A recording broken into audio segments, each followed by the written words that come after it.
eu sou o Douglas Ferreira e esse é o Business Cast da semana. Hoje nós vamos falar mais uma vez sobre saúde mental. Para falar sobre esse tema, a gente trouxe alguém que entende do assunto. Trouxemos a psicóloga Jânua Alencar. Ela tem 23 anos de experiência na saúde mental, na psicologia. Então ela tem muita coisa para dizer para a gente. Tudo bom, Jânua? Tudo bem, Douglas. É um prazer tê-la aqui com a gente, viu? Eu que agradeço o convite e fico muito feliz, né, de ter esse espaço para falar da saúde mental. Acho que por muito tempo a saúde mental foi algo que a gente escondia, que ninguém queria falar, né? E hoje a gente vê que é muito importante falar sobre a saúde mental, inclusive para prevenir o adoecimento, né, os transtornos, inclusive o suicídio, que pode ser prevenido. Sim. Claro. Vamos começar nosso bate-papo aqui, Jana, falando sobre saúde mental como um todo, não com esse foco que a gente vai falar já já. O que é saúde mental? Saúde mental, antigamente a gente falava em saúde mental, já se pensava no adoecimento mental, né? Nos transtornos, nas doenças, mas quando a gente fala de saúde mental, a gente fala de equilíbrio. Então, se a gente puder traduzir o que é saúde mental, é um equilíbrio. Você vai sim, a gente vai ter tristeza, né? Porque a gente passa por situações que são tristes, a gente vai ter raiva. Todas as emoções, elas vão acontecer, mas a saúde... São naturais, do ser humano. Do ser humano. Mas a gente precisa de um equilíbrio. Para quê? Para conseguir superar tudo isso que acontece com a gente. Então, quando a gente tem saúde mental, e a saúde mental está muito ligada à saúde física, está muito ligada ao que a gente consome no dia a dia, o que a gente vê, né, o que a gente escuta. O que é o mais importante para esse equilíbrio? Viver bem, né? Assim, é você respeitar, se conhecer. Eu acho que o primeiro passo é esse. Quando a gente fala de saúde mental, o autoconhecimento ele vem em primeiro lugar. A gente precisa realmente se conhecer, tentar entender quem a gente é, né? O que a gente quer, quais são as direções que a gente quer ir, quer tomar, porque o mundo vai oferecer muitos estímulos, né? E o mundo vai tentar nos direcionar. Hoje, com as redes sociais, inclusive, e aí as redes sociais, a gente pode perguntar, né? E é bom ou ruim, né? Depende, né? Depende, né? Então, por quê? Porque muitas vezes cria-se uma comparação, uma necessidade é criada, né? Então, a rede social, ela apresenta estímulos que muitas vezes causam sofrimento. Olha, você tocou num assunto bem interessante, que quando eu era menino, e já faz muito tempo, foi no auge da televisão aqui no Brasil, né? A TV chegou, acho, salvo engano, a nossa aqui em 72, com a TV Rádio Clube de Teresina, mas aí logo em seguida veio esse debate muito parecido com esse que a gente tem hoje das redes sociais. Aí dizia-se que a televisão desvirtuava os caminhos, que tinha muita promiscuidade, essas coisas.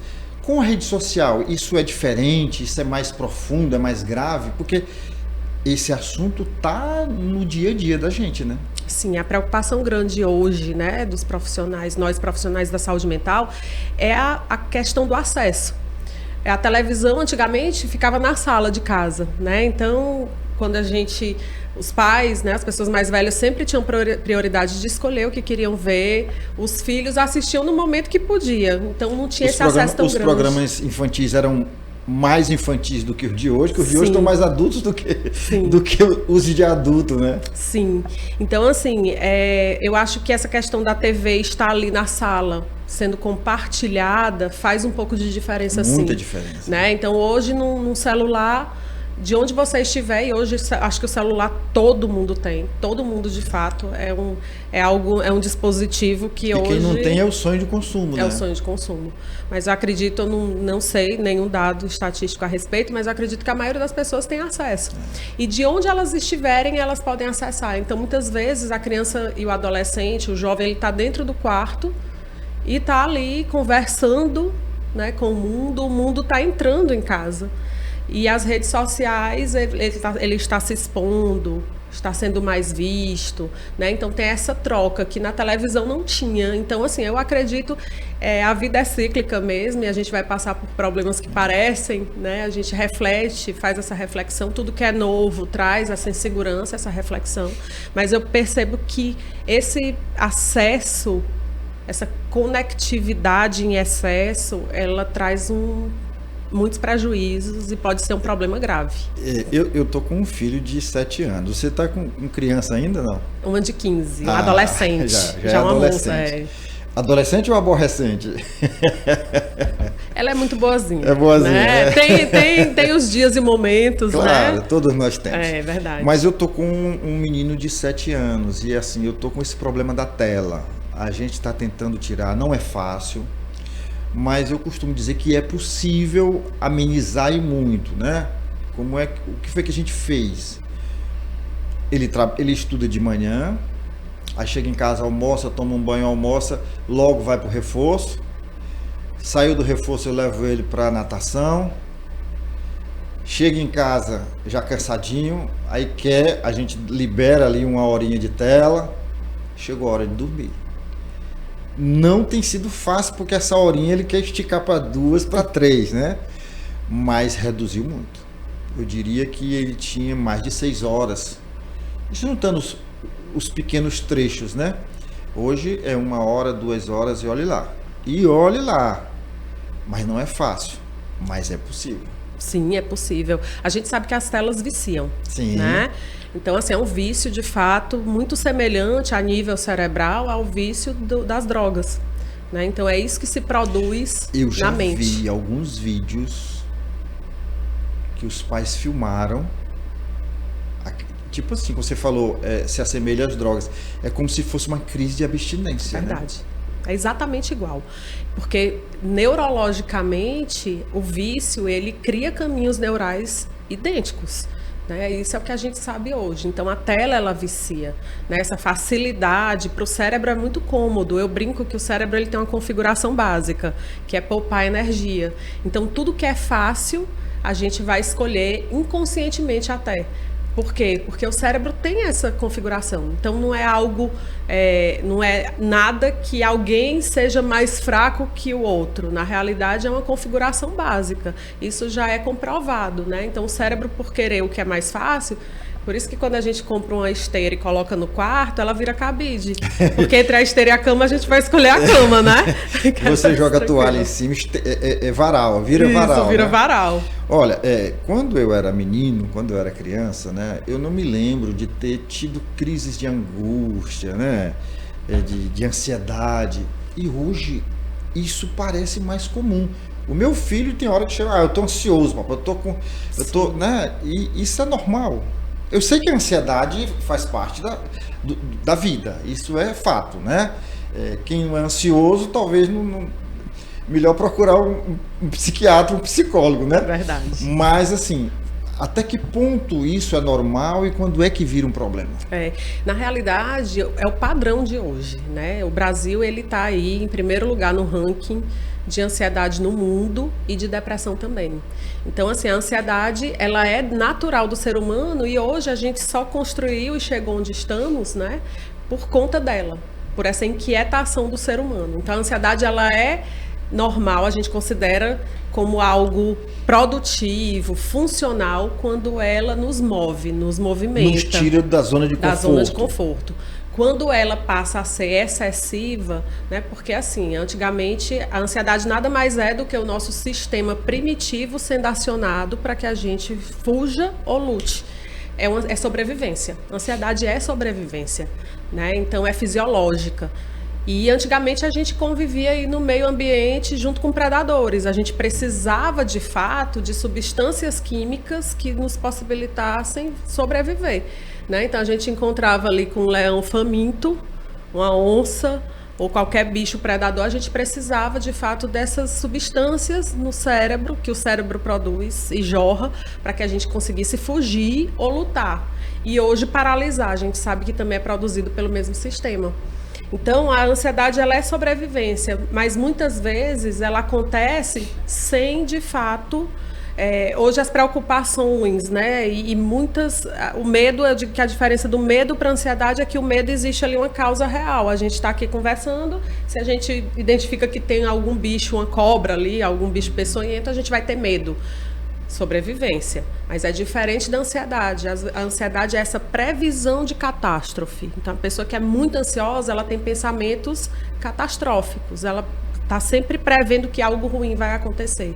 Muitas vezes ela não consegue nem dizer. Teu filho de 7 anos, talvez ele não consiga verbalizar. Ele está ansioso com o quê? O que é que está passando na cabecinha dele, né?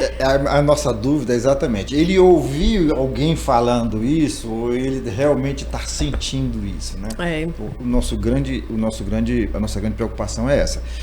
Mas a gente agora vai continuar falando de saúde mental, mas vamos focar no Setembro Amarelo, né? Primeiro, por que essa cor amarela? A cor amarela, ela indica luz, esperança, né? E esse movimento ele começou nos Estados Unidos em 1994, se eu não me engano, onde um adolescente de 17 anos, aparentemente feliz, tranquilo, com vida social, ele gostava muito, Mike M, o nome dele, ele gostava muito de carro. Então ele conseguiu restaurar um Mustang bem antigo e pintou de amarelo.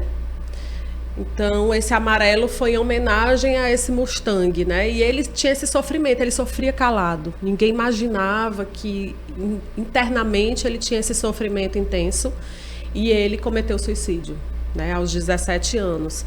E quando isso aconteceu, os amigos, os familiares, eles distribuíram lacinhos amarelos, né? Em homenagem ao Mustang dele, com frases...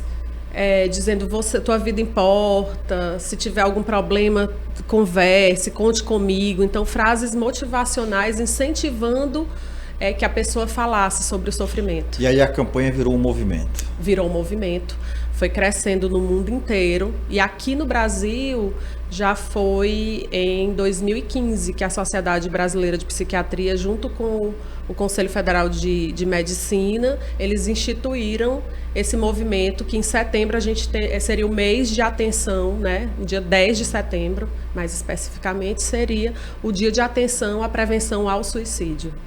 Agora, existe alguma explicação científica para...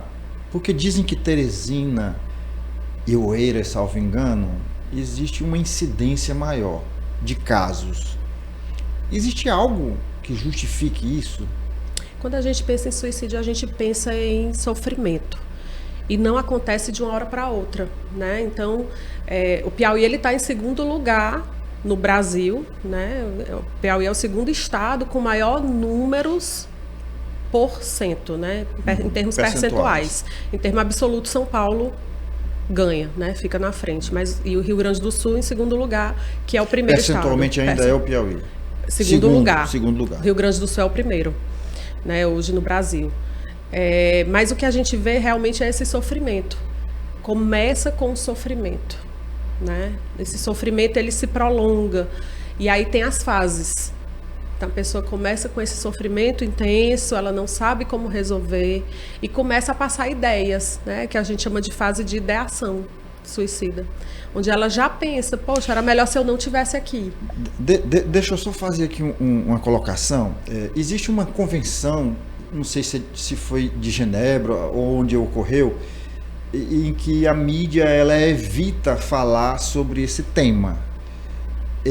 Eu nunca concordei muito com essa convenção, embora eu ache que a gente não deva banalizar Sim. o assunto. Mas quando a gente trata desse tema com seriedade, quando a gente trata desse tema de forma abrangente e com um profissional da área, eu acho que isso é salutar. Por isso é que a gente já trouxe o Dr. Carlos Aragão aqui, Sim. já estamos trazendo você, trouxemos outra psicóloga também para falar sobre esse tema. Porque o nosso interesse aqui realmente é tratar desse assunto de forma preventiva, de forma, digamos assim, educativa e também porque nós estamos num mês onde se trata, onde se avalia, onde se discute, onde se traz para, digamos assim, à baila um tema sensível. Ele é um tema sensível, mas nem por isso deve deixar de ser debatido, discutido, avaliado, analisado, né? Sim. Então, assim, só esclarecendo, porque do outro lado ali pode ser que tenha alguém que não veja com bons olhos a nossa conversa. A nossa conversa aqui, ela tem um objetivo, digamos assim, educativo, a gente vai estar tratando de forma científica, sem vulgarizar, sem banalizar e sem apontar o dedo para ninguém. Verdade. Né? E você tem razão, né? Ainda se debate muito sobre essa questão de... Hoje a gente sabe que divulgar casos é algo que a gente tem que ter muito cuidado e deve evitar mesmo a divulgação Só divulgar, Só de divulgar. casos, porque, como você falou, existem pessoas que estão sofrendo e a gente não tem ideia. Porque esse sofrimento em silêncio, ele precisa de muita atenção. Né? Então, assim, a gente precisa ter muito cuidado ao abordar. Mas é um tema que, quando a gente fala sobre ele, a gente precisa falar com a leveza, Sim. né? Com dados e com a ciência aí por trás disso. Porque a gente já tem muito conhecimento que pode ser colocado em prática e tem sim como prevenir. Né? O mais interessante é isso, é que a gente tem como prevenir. Você falou aí que é um problema silencioso, a pessoa, um sofrimento silencioso.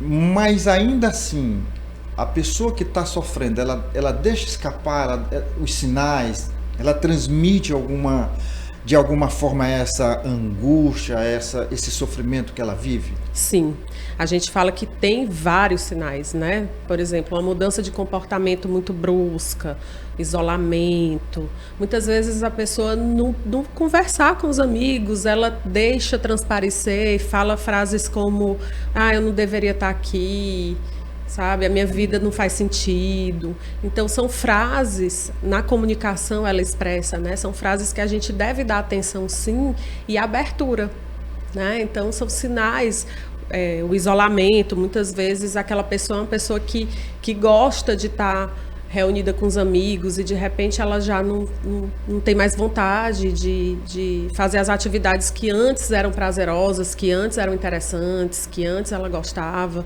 E aí isso tem que acender uma luzinha, né? A gente precisa ter atenção. E aí é que está a segunda pergunta aqui na sequência. E o que fazer? Vamos supor que o pai, a mãe perceba esses sinais. E aí? Como agir? Procurar uma ajuda profissional?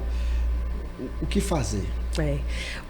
Assim, a primeira coisa, eu acredito, é reconhecendo essa mudança, reconhecendo esse sofrimento, é escutar, é estar presente de verdade. Porque muitas vezes a gente conversa com alguém sem estar presente.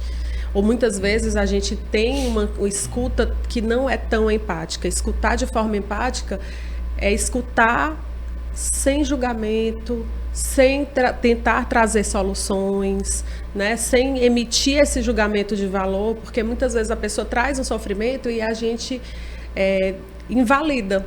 A gente diz: mas isso é bobagem, você é forte. Então, essas frases não devem ser ditas. A gente deve tentar validar, encontrar a verdade naquilo que a pessoa está trazendo, né?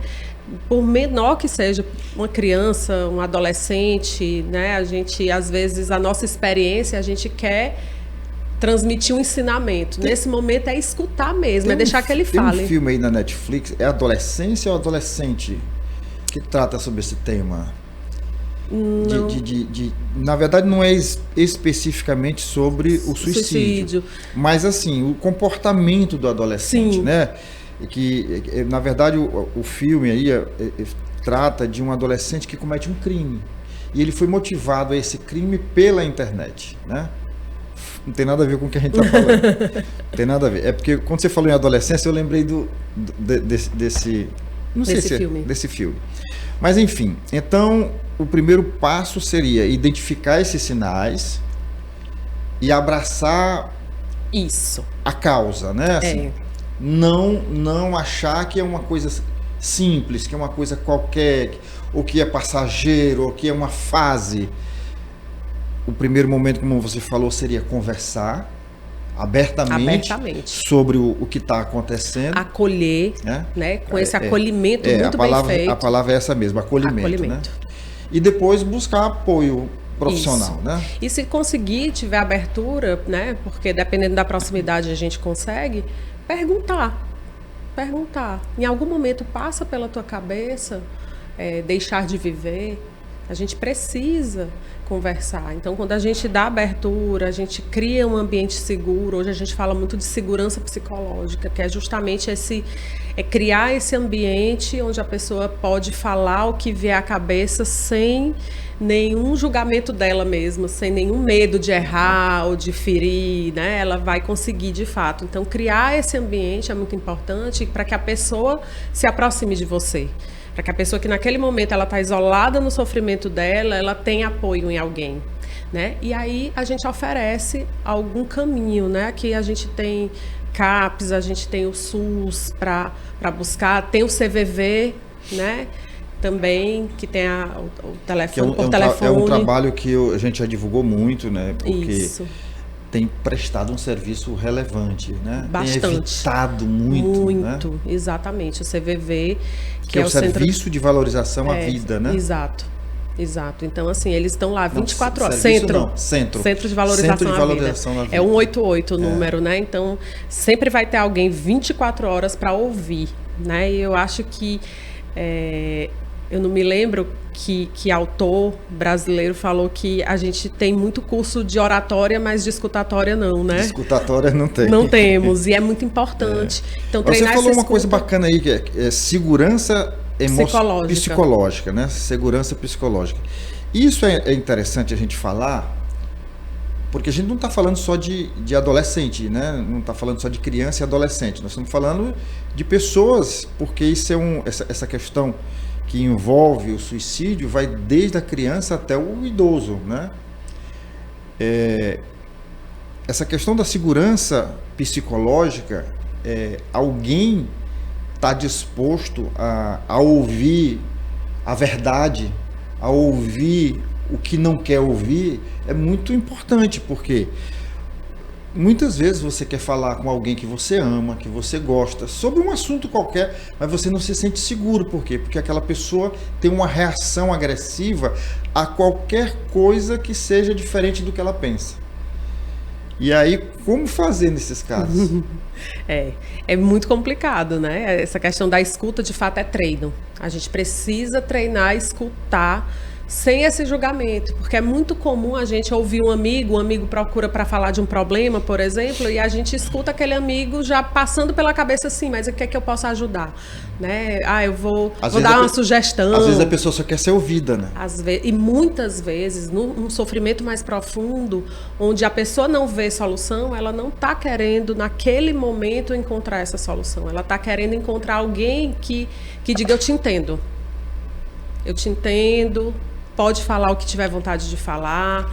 Então, essa promoção dessa segurança, ela pode salvar muitas vidas, né? Assim, se a gente se treina de fato. E aí eu acredito que se eu puder deixar alguma dica, algum conselho, a gente que tem filho, a gente precisa treinar, porque às vezes a gente cria tanta expectativa sobre o filho que a gente limita, a gente comunica através das palavras e das atitudes o caminho que a gente escolheu para eles, né? E na realidade a gente precisa respeitar essas escolhas dos filhos. Você falando aí que a gente tem que ouvir os filhos e tudo, o Vitor Hugo, que é o meu filho de 7 anos, fez agora no mês de julho, ele é do tipo assim, papai, eu quero vem com um assunto qualquer. Vitor Hugo, papai está trabalhando, mamãe, me ouça, por favor, me ouça. Aí eu tento fugir, não, enquanto não ouve, ele não arreda o pé, sabe? Mas eu vou falar aqui com os nossos apoiadores. Enquanto isso, eu queria falar para nossa produção, se pudesse trazer um pouquinho mais de água aqui para a doutora Jânua, seria bem interessante. A água dela acabou. Enquanto a gente providencia água, eu vou falando aqui dos nossos patrocinadores, das empresas que nos apoiam, que acreditam que esse é um trabalho que presta serviço à população. É a Estrada Mob, né? A Estrada Mob, o SESC e o SENAC, o Serviço Social do Comércio e o Serviço Nacional de Aprendizagem Comercial. Nós temos também a ProSoja, lá da região dos Cerrados, que é nosso orgulho, porque produz grãos e exporta para o mundo inteiro. Nós temos ainda o Léo Madeiras, lá do nosso amigo Marcos. Nós temos, deixa eu ver teu copo aqui, para isso, só um minutinho. Isso, aí você põe aí sem nenhum problema. E aí nós temos também a Elo Engenharia, nós temos o MOVE, o Movimento Empreender Piauí, nós temos a Automaster Pneubec, deixa eu passar aqui a água para a nossa entrevistada, nossa convidada. Nós temos também a Hotsat, a Socimol, nós temos a Pax União, o SESI, eu já falei, e o Senai, aliás, o SESC e o SESI, e ainda o Senai e a FIEP, que é o Centro das Indústrias do Estado do Piauí. Tá dado o recado? E a gente prossegue aqui conversando com a psicóloga Jânua Alencar. Ela é psicóloga e nós estamos falando sobre o Setembro Amarelo. Saúde mental com foco no Setembro Amarelo, que é esse mês onde se busca dar uma atenção maior à prevenção ao suicídio. E a gente falava aqui que tudo começou com uma campanha lá atrás que virou um movimento, né? Esse movimento aqui no Piauí, como é que ele acontece?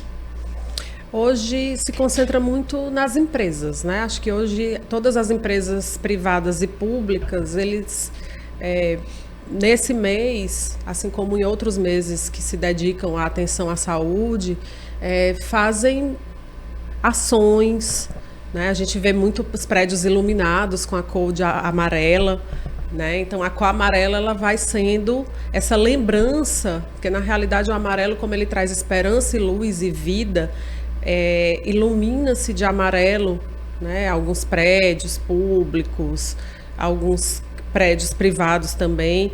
Então é uma forma de lembrar que a vida tem valor. Na realidade a mensagem do Setembro Amarelo é essa, né? Que toda vida importa. E é um tema que a gente deve estar atento o ano todo. Porém, no mês de setembro, atenção redobrada, né? Sim, a gente intensifica aí com essas ações, né? Com esses movimentos, essa informação, essa busca de informação, novos dados, para que a gente consiga, de fato, ser mais efetivo nessa prevenção. Jana, antes de você chegar, a gente estava conversando ali fora com a nossa equipe, nossa produção, nosso pessoal aqui do Gazeta Hora 1 e do MOVE, e a gente falava sobre esse tema e alguém disse assim, olha, existe uma incidência maior em pessoas mais velhas, idosas. Tem essa coisa da pessoa já numa idade mais avançada? O idoso, ele é sim um público que a gente precisa ter cuidado, mas a faixa etária mais afetada é dos 15 aos 29 anos. Então, é uma fase jovem, né? Isso, essa fase é uma fase que a gente sabe que a incidência é maior, né? Então, o adolescente, ele está ainda formando essa identidade. O adolescente, ele tem um papel social muito importante, é o papel social de questionar as normas já estabelecidas, né? Então, socialmente é muito importante essa fase, mas é uma fase de desconstrução e reconstrução emocional. O jovem está construindo essa identidade. Então, é uma fase mais vulnerável. Até os 29 anos, aí a gente sabe que depois disso, o adulto, lógico, acontece também, a gente sabe aqui, a gente conhece casos de pessoas já depois dessa fase que por algum motivo passaram por esse período de sofrimento calado, conseguiram, né, começaram a pensar, conseguiram planejar e conseguiram, de fato, efetivar, né? Mas o idoso é outra fase de atenção também, mas não é a maior incidência. Eu inclusive, tentei lembrar de uma autoridade nessa área, de um psiquiatra, psicólogo, e eu não lembrei na hora e estou lembrando agora o nome dele. Eric Berg, um canadense, que tem uma teoria bem interessante, o estudo dele diz o seguinte, que dos 0 aos 7 anos é formada toda a nossa mentalidade, a nossa ética, a nossa moral, nosso comportamento, tudo é definido nesse período. E que se você... faz tanto tempo que eu li sobre isso. É tipo assim, que nesse período, inclusive no período intrauterino, a mãe não desejou aquela criança, a mãe tentou tomar alguma medicação para evitar que aquela gravidez fosse em frente, que esse bebê, que esse ser humano teria de alguma forma algum transtorno que poderia levar ao suicídio. Você já leu alguma coisa sobre isso? Não, em relação ao suicídio não, porque a gente sabe que aí são as teorias da personalidade, né? Do desenvolvimento. Então, mas a gente sabe, de fato, que desde a vida intrauterina, o ser humano, informação, ele consegue captar. Já capta ali, né? Consegue captar. Vai assimilando muita coisa. Isso. Então, isso sim deixa marcas, mas não é muito determinante e definitivo, né? Porque tudo depende, eu digo, o ser humano é muito dinâmico e muito complicado. Eu acho que tratar de um ser humano é como um mecânico querer consertar o carro com ele andando, né? Então, assim, é muito dinâmico e muito complexo, porque tudo que a gente vivencia vai fazer parte do nosso mundo interior. Então, essa interação do meio externo com o nosso biológico, ele vai sim causar transformações. Vamos falar agora de continuar falando desse tema, mas de um aspecto que muitas vezes as pessoas não dão muita atenção, que é o que acontece depois desse fato, dessa tragédia, e que envolve a família. É o chamado pós-luto. E aí? Como é que a família... Porque o que ocorre muitas vezes é que o familiar fica se culpando. Onde foi que eu errei? Por que eu não percebi? Por que eu não ajudei meu filho? Por que eu não ajudei minha mãe? Por que eu não entendi esse sofrimento? Isso é terrível, né? É terrível, sim, e a gente sabe que ainda, além disso tem outros estigmas, né, que são passados através das religiões, né? Então a espiritualidade nesse momento ela é muito importante porque é um sustentáculo, mas a gente sabe que ainda existem estigmas, né, assim né, e agora é diferente, mas o luto ele é um processo que de fato, independente da forma que a pessoa parte, é um processo que a gente precisa cuidar, né? E eu digo que é um processo de pelo menos um ano, no mínimo aí de um ano de adaptação. Porque vai ser a primeira vez que aquela pessoa ela não vai fazer parte da tua vida em momentos importantes, né? Como o aniversário dela, o aniversário dos pais, Dia das Mães, Dia dos Pais, essas datas comemorativas e muito marcantes. Então, esse processo de luto, ele precisa ser cuidado, né? Então, precisa... E é natural que as pessoas... E precisa ter começo, meio e fim, né? Sim, precisa. Você não pode passar o resto da vida em luto, né? Em luto, exatamente. É complexo, né? Qualquer que seja o luto, é uma fase complexa. É preciso respeitar, porém é preciso que a pessoa entenda que isso não pode fazer parte da vida para o resto da vida. Exato. Até a gente chama de luto descomplicado, né?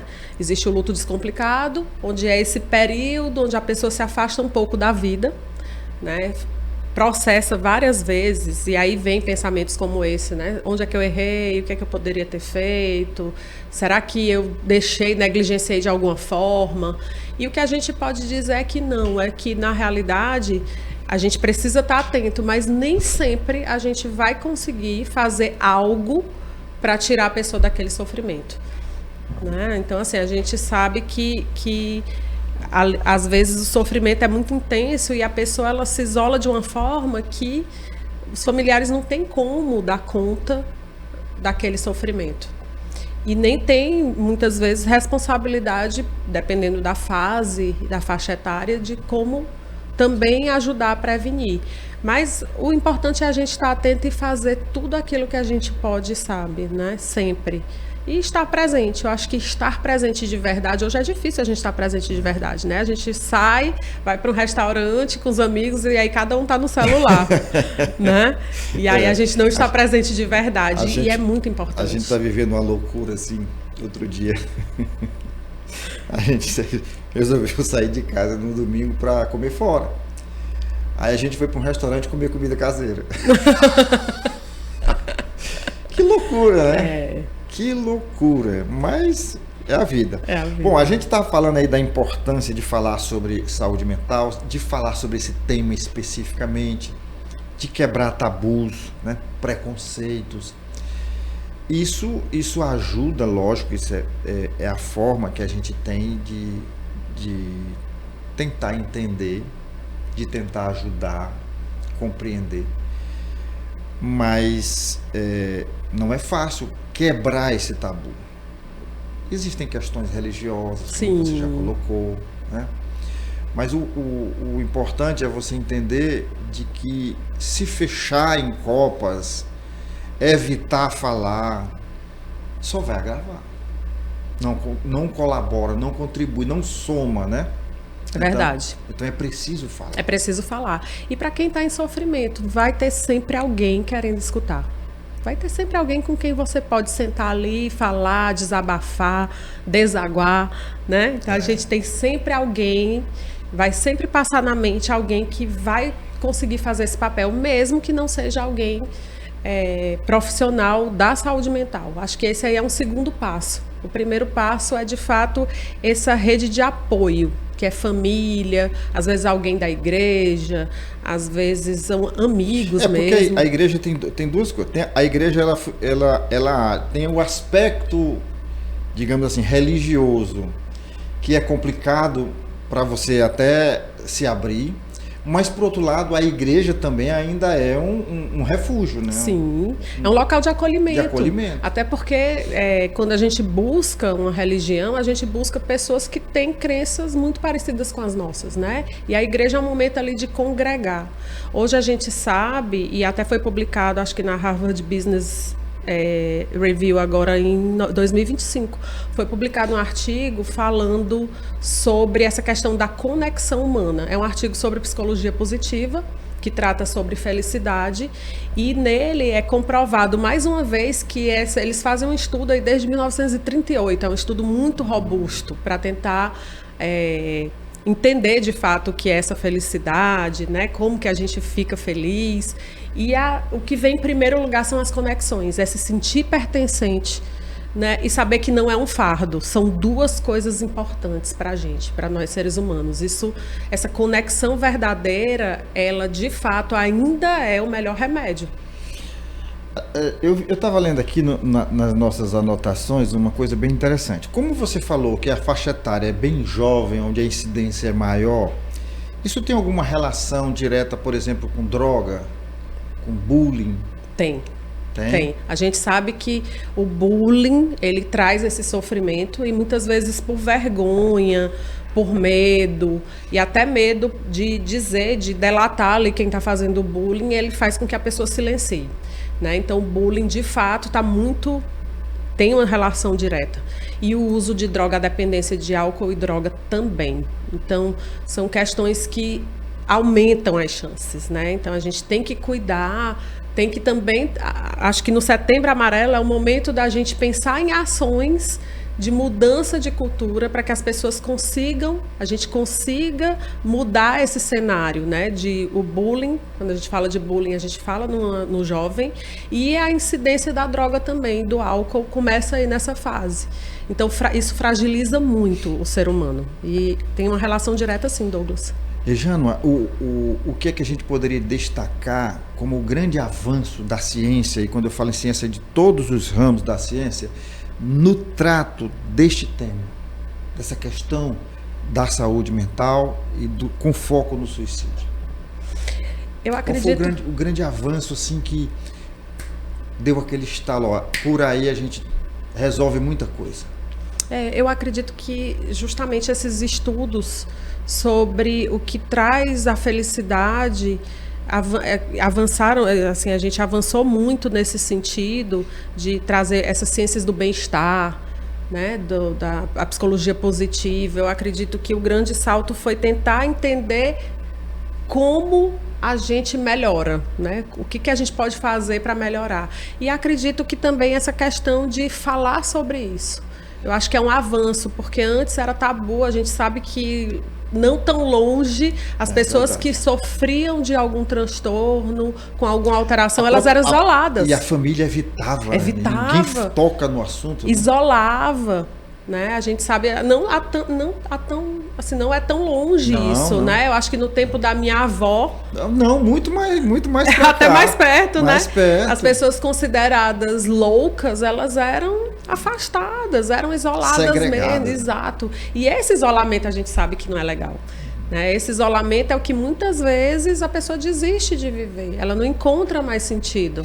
Então, na realidade, o sofrimento, ele vai existir enquanto a gente existir, mas a gente precisa aprender a lidar com ele, a gente precisa encontrar alternativas. E aí a rede de apoio, as pessoas próximas, né, a igreja, a escola, sintonizadas dessa forma, buscando apoiar, essa escuta empática, tentando entender, a gente consegue, de fato, prevenir que a pessoa chegue lá no fundinho do poço. Ela consegue salvar. Você falou em escola aí, me veio à mente uma história assim. Às vezes, quando um jovem, muito jovem, estudante, chega a esse extremo, as pessoas comentam, não, mas foi muita cobrança. Essa cobrança da família, do jovem, isso também pode desencadear alguma coisa nesse sentido? Porque muitos jovens se sentem pressionados, cobrados mesmo de forma muito severa. A gente sabe disso, né? Sim, é verdade.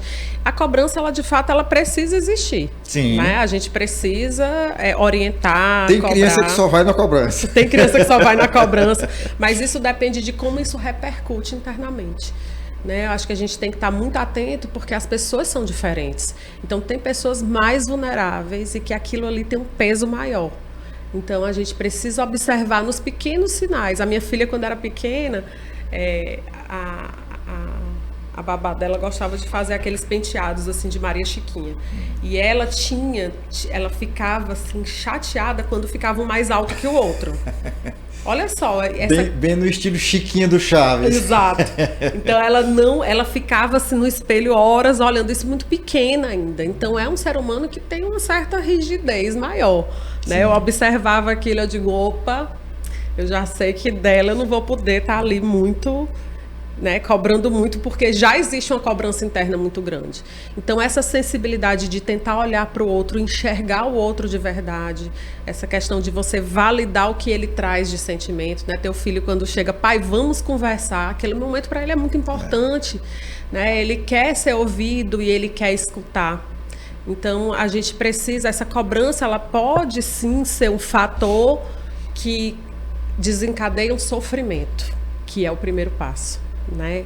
E esse sofrimento, quando ele é muito grande e a pessoa não encontra onde resolver, porque às vezes ela está ali sofrendo, a família continua cobrando, ela comunica de uma forma, ela diz de outro jeito e nada muda, e de repente ela começa a silenciar, aí sim, isso aí pode ser um primeiro passo para que ela passe por todas essas fases e acabe cometendo suicídio. Né? A gente sabe também que existe um fator chamado regulação emocional. As pessoas estão muito desreguladas hoje em dia. Por quê? Porque a gente nasceu e não nos ensinaram a lidar com as emoções. A emoção, eu lembro do Roberto Carlos, né? São tantas as emoções, são muitas. São muitas. São muitas e a gente não conhece. Né? A gente às vezes sente, ela incomoda e a gente não conhece. É muito natural a gente ver uma criança que está com fome, ou está com sono, ou está chateada por alguma coisa e ela chora, ela não sabe dizer o que é, ela não sabe entender que emoção está passando e muitas vezes a gente não consegue dar espaço para aquela emoção ser expressa de uma forma funcional. E isso vai desregulando. Então a gente vai na vida adulta sentindo, sem saber o que está sentindo, incomodado. Então, às vezes a gente sente uma raiva e que toma uma proporção muito grande. E por quê? Porque a gente não sabe lidar com aquilo. A gente não criou estratégias. Muitas vezes a gente não sabe nem nomear. A gente não sabe nem o que está sentindo. Essa que é a verdade. Então, isso também é um fator que pode, sim, levar. E o outro é transtorno mental. A gente sabe que tem muitos transtornos que eles fragilizam mais e que podem ser realmente aí a porta de entrada para todo esse sofrimento, terminando com o suicídio. Estamos chegando ao final, infelizmente, porque a conversa está boa. Tá, verdade. Você vai olhar para ali e dizer o que ainda não foi dito aqui. Deixar uma mensagem positiva, porque esse programa e essa campanha, esse movimento do Setembro não é um movimento para trazer tristeza, né? Não. Ele é um movimento para a gente tratar de uma forma positiva um assunto que eu repito, delicado, sensível. Então olha para lá e manda o recado. Então, se eu puder deixar um recado, é que ninguém precisa sofrer sozinho, né? Em algum lugar sempre vai ter alguém disposto a escutar de verdade, a apoiar, a estar do lado, a compartilhar momentos difíceis. Então a gente precisa, de fato, valorizar a vida, é a gente buscar essas estratégias, é buscar no outro muitas vezes essa conexão verdadeira e daí superar esse sofrimento, né? Porque a vida, o Setembro Amarelo, ele é um movimento para que a gente realmente consiga valorizar novamente a vida, né? Para a gente entender que a vida tem valor. Então, não sofram sozinhos, né? Acho que é importante isso, é a gente sempre buscar alguém, um apoio. O certo é não sofrer, mas se você vai sofrer, não sofra sozinho. Né? Exato, não sofra sozinho. Bom, deixa eu mandar aqui mais um recado para quem recebeu esse link, assistiu esse bate-papo aqui super bacana e recebeu esse link de alguém. Se você ainda não é inscrito no nosso canal, você faz a sua inscrição agora, aciona o sininho para receber as nossas notificações e ajuda a compartilhar. Manda esse link para todo mundo. Eu costumo dizer aqui que você deve mandar para o grupo da família, para o grupo do condomínio, da associação de moradores, do trabalho. Manda até para quem você não gosta, porque certamente vai querer ficar muito bem informado sobre esse tema, tá bom? Jana, foi um prazer. Igualmente, Douglas, eu que agradeço. Inenarrável. Que bom. Eu que agradeço, eu acho muito importante. Fico feliz que a saúde mental agora ganhou espaço, né? Porque a gente falar de saúde mental é a gente falar de vida boa, de viver bem, né? Com sofrimento ou sem sofrimento, mas a gente pode viver bem. Obrigado. Obrigada a você. Até a próxima semana. Valeu.